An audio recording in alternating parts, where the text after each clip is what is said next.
ಹೇಗೆ ಅನಿಸ್ತು ನಿಮ್ಗೆ? ಮೂವಿ ತುಂಬಾ ಚೆನ್ನಾಗಿ ಬಂದಿದೆ ಮೇಡಮ್. ಎಲ್ಲರೂ ತುಂಬಾ ಚೆನ್ನಾಗಿ ಆಕ್ಟಿಂಗ್ ಮಾಡಿದ್ದಾರೆ. ಪ್ರಜ್ವಲ್ ಸರ್ ಮತ್ತೆ ಶಿವಕುಮಾರ್ ಅವರು, ಮತ್ತೆ ವೇದಿಕಾ ಅವರು, ಮತ್ತೆ ಸುಶಿತಾ ಪಾಂಡ, ವಿಶಾಲ್ ಸರ್, ಮತ್ತೆ ರಮೇಶ್ ಭಟ್ ಅವರು ಎಲ್ಲರೂ ತುಂಬಾ ಚೆನ್ನಾಗಿ ಮಾಡಿದ್ದಾರೆ. ಡೈರೆಕ್ಷನ್ ತುಂಬಾ ಚೆನ್ನಾಗಿದೆ. ಇದು ಒಂಥರ ಡಿಫ್ರೆಂಟ್ ಕಾನ್ಸೆಪ್ಟ್. ಕನ್ನಡ ಫಿಲಂ ಇಂಡಸ್ಟ್ರಿಯಲ್ಲೇ ಒಂಥರ ಡಿಫ್ರೆಂಟ್ ಇದು. ಈ ಕಾನ್ಸೆಪ್ಟ್ ಅಲ್ಲಿ ಯಾರು ಮಾಡೇ ಇಲ್ಲ ಮೂವಿನ. ಟೈಮ್ ಟ್ರಾವೆಲ್ ಬಗ್ಗೆ ಹೇಳಿದ್ದಾರೆ, ಏನ್ ಅನ್ಸುತ್ತೆ? ಟೈಮ್ ಟ್ರಾವೆಲ್ ಹೌದು ಮೇಡಮ್. ಇದು ಒಂದು ಡಿಫ್ರೆಂಟ್ ಪಾಸ್ಟ್ ನ ಹೇಗೆ ನಾವು ಫ್ಯೂಚರ್ ಅಲ್ಲಿ ಚೇಂಜ್ ಮಾಡಬಹುದು ಅನ್ನೋದ್ರ ಬಗ್ಗೆ ಹೇಳಿದ್ದಾರೆ. ಚೆನ್ನಾಗಿ ತಿಳುವಳಿಕೆ ಕೊಟ್ಟಿದ್ದಾರೆ ಇದರಲ್ಲಿ. ಸೊ ಎಲ್ಲ ನೋಡ್ಬೇಕು ಅಂತ ಹೇಳ್ತೀನಿ. Thank you sir. ತುಂಬಾ ಚೆನ್ನಾಗಿದೆ. ತುಂಬಾ ಪ್ರಜ್ವಲ್ ದೇವರಾಜ್ ತುಂಬಾ ಆಕ್ಟಿಂಗ್ ಚೆನ್ನಾಗಿ ಮಾಡಿದ್ದಾರೆ. ಆ ತಾಯಿ ಸೆಂಟಿಮೆಂಟ್ ಮತ್ತೆ ಪ್ರಜ್ವಲ್ ದೇವರಾಜ್ ಆ ಸೆಂಟಿಮೆಂಟ್ ಎಕ್ಸ್ಪ್ರೆಷನ್ ತುಂಬಾ ನೀಟಾಗಿ ಈಗ ಭಾವನೆ ಮಾತ್ರ ನೀಟಾಗಿ ಚೆನ್ನಾಗಿ ಮಾಡೋದಿದೆ. ಮಾತ್ರ ಪಿಕ್ಚರ್ ಮಾತ್ರ ಬೆಲ್ಲು ಬೋರ್ ಹೊಡ್ಸಲ್ಲ, ತುಂಬಾ ಚೆನ್ನಾಗಿದೆ. ಆದ್ರೆ ಪ್ರಜ್ವಲ್ ದೇವರಾಜ್ ಮಾತ್ರ ಆಕ್ಟಿಂಗ್ ಮೀಡಿಯಾದಲ್ಲಿ ಒಬ್ರು ಯಾವ ರೀತಿ ಇದ್ ಮಾಡ್ತಾರೆ ಅನ್ನೋ ಒಂದು ಸೆಂಟಿಮೆಂಟ್ ಇಟ್ಕೊಂಡು ಪಿಕ್ಚರ್ ಚೆನ್ನಾಗಿ ಮಾಡಿದ್ದಾರೆ.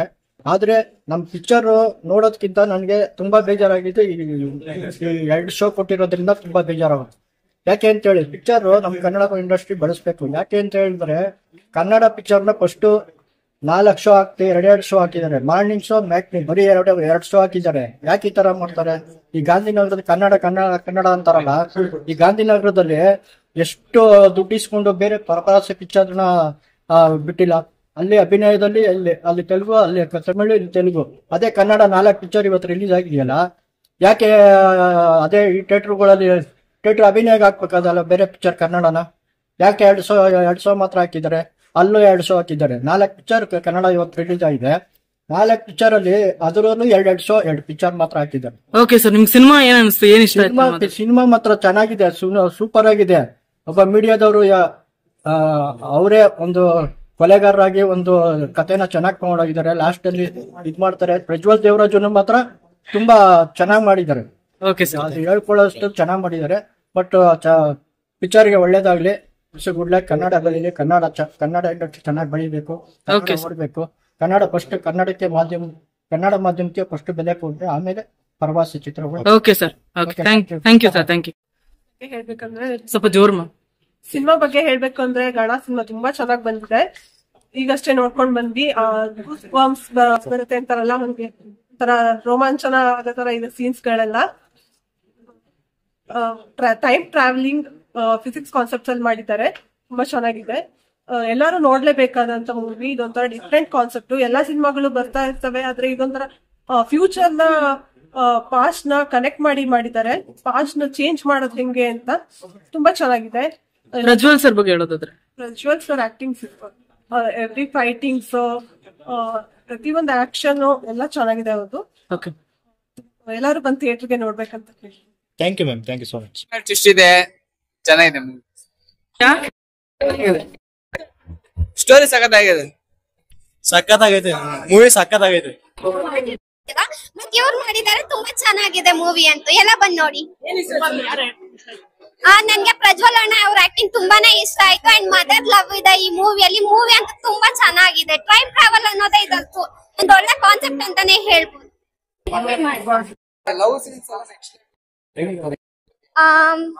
ಓಕೆ, ನೋಡೋರು ನೋಡ್ಬೋದು. ತುಂಬಾ ಚೆನ್ನಾಗಿದೆ. ಡಿಫ್ರೆಂಟ್ ಕಾನ್ಸೆಪ್ಟ್ ಅಲ್ಲಿ ಮೂವಿ ಮಾಡಿದ್ದಾರೆ. Thank you. ಮಾಡಿರ್ಲಿಲ್ಲ ಕಾನ್ಸೆಪ್ಟ್, ಬಟ್ ಡೈರೆಕ್ಟರ್ ಇವಾಗ ತುಂಬಾ ಚೆನ್ನಾಗಿ ಮಾಡಿದ್ದಾರೆ.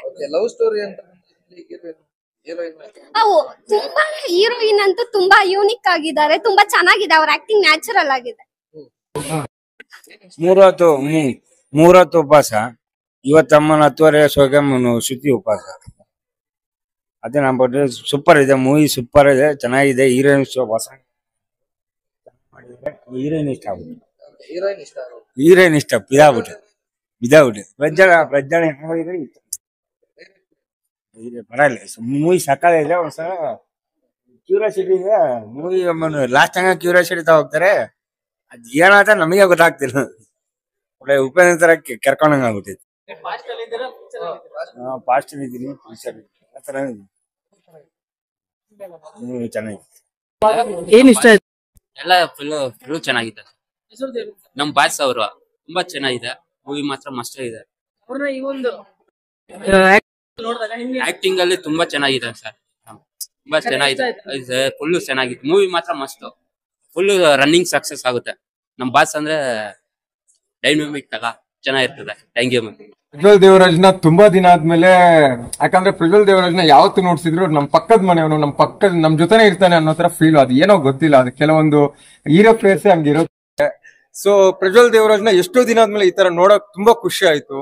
ಯಾವ್ದೋ ಇಲ್ಲೇ ಸಿನಿಮಾ ನೋಡ್ದಂಗೆ ಅನಿಸ್ತಾನೆ ಇರ್ಲಿಲ್ಲ. ಥಿಯೇಟರ್ ಕುತ್ಕೊಂಡಾಗ ಎಲ್ಲೇ ಅಕ್ಕಪಕ್ಕದಲ್ಲಿ ಏನೋ ನಡೀತಾ ಇದೆ ಅನ್ನೋ ತರ ಒಂದೊಂದ್ ಸಾಂಗ್ ಏನೋ ಆಗ್ಬೇಕಂದ್ರೆ ಟಕ್ ಅಂತ ಯಾರ ಕೆನ್ನಾಗ ಹೊಡೆದಂಗೆ ಫೀಲ್ ಆಗೋದು.